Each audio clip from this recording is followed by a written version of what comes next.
Welcome to the Zono Sports Show, where you know Zoe always knew it, and Zoe knows. I'm so glad to be back. The NBA bubble has given us a little bit of excitement for this past summer, right? It was on a hiatus for 4 months? And now we got to see some basketball action the past 2 weeks. I'm going to give you my bubble awards. My bubble buster goes to Dame Lillard and how he single-handedly... Wait. CJ McCollum may have something to say about that. He had a little bit of help.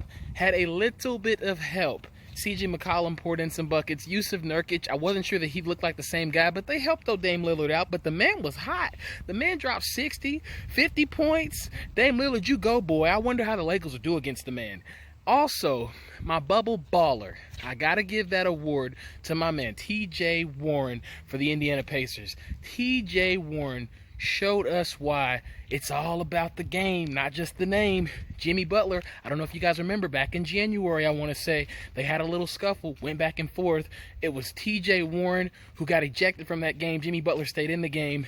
Jimmy Butler said after the game, he's trash. He can't guard me. Well, I saw the man ball at NC State, and he looks like he is approaching what type of form he was in when he was playing for the Wolfpack. So look out for T.J. Warren going forward. He wants some big money at some point. And then my bubble bums goes to the Pelicans organization. The New Orleans Pelicans, holding my man Zion back, clearly weren't there to make the playoffs. Ja Morant, the Rookie of the Year award is his. Zion, I know he was hurt most of the year. But I look at the Pelicans organization. Obviously, they had no intentions of really competing in Orlando. They got rid of your boy Alvin Gentry yesterday, fired him. But keeping Zion off of the floor, I understand he's a fragile guy, needs to lose some weight. That's what's made him fragile. Don't get it twisted. He's a powerful guy. But come on now. Zion is a Lamborghini that they are keeping in the garage, taking for a Sunday drive. You got to open that thing up on the highway.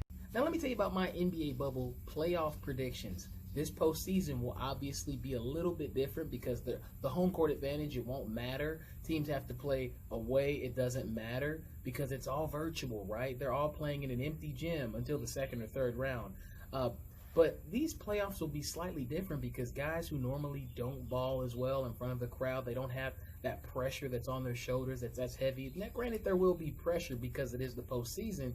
You're going to see guys elevate their play. We'll see more T.J. Warrens. Now, I'm not saying T.J. Warren didn't have that in him prior to going to the bubble, but that's just one example of guys who will come out of their shell. I think this will help LeBron out with the Lakers.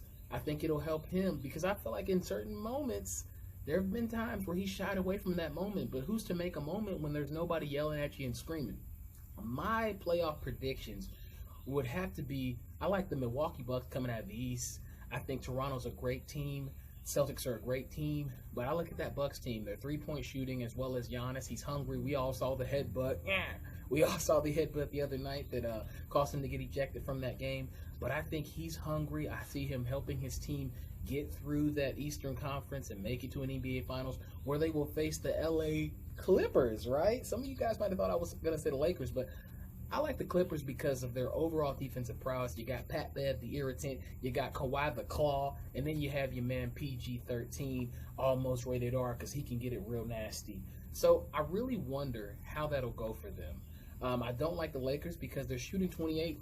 Well, excuse me. Let me check my face real quick to make sure you guys can still see that I'm not joking about the fact the Lakers are probably going to lose maybe second or maybe the conference finals to the LA Clippers just because of the fact that they're shooting 28% from three right now.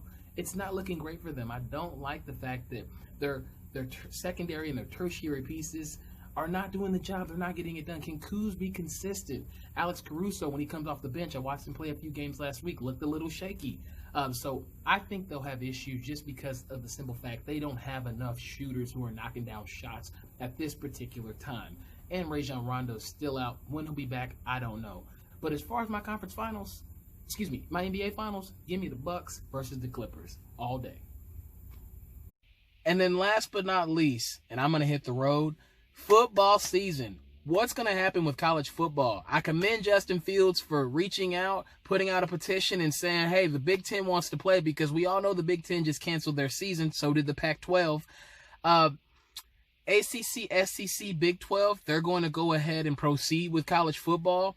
Now, the fact that so many of these schools are proceeding and you got some that don't know if they want to be a part of it, lets me know and should let everyone else know, which we know this obviously, college football generates a substantial amount of income for these universities and institutions.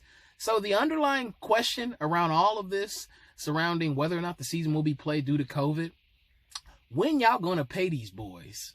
Because clearly them balling is what gets all these fans and all in the stands and all these buildings and monuments built on these campuses. When y'all gonna pay these boys? That's what I'm wondering. I would love to see some college football this year. However, let's keep the health and safety of the athletes first and foremost. I don't blame those Big Ten parents at Ohio State and Iowa wanting a better explanation from Commissioner Warren, who's a new commissioner for the Big Ten, used to work for the Vikings. Now, how this plays out, I'm not sure, but I would bet that the Big Ten walks back their decision and decides to allow these schools in this conference, not as a whole, but the schools individually, to make their case and their decision as to whether or not they want to proceed with college football this fall. I'm looking forward to seeing what else happens. Different approach to Zoe knows, but hey, y'all digging me, right? I'm back. I got more heat from y'all. Let me warm it up. Thank you for watching the Zoe Knows Sports Show, as always, where you know Zoe knows.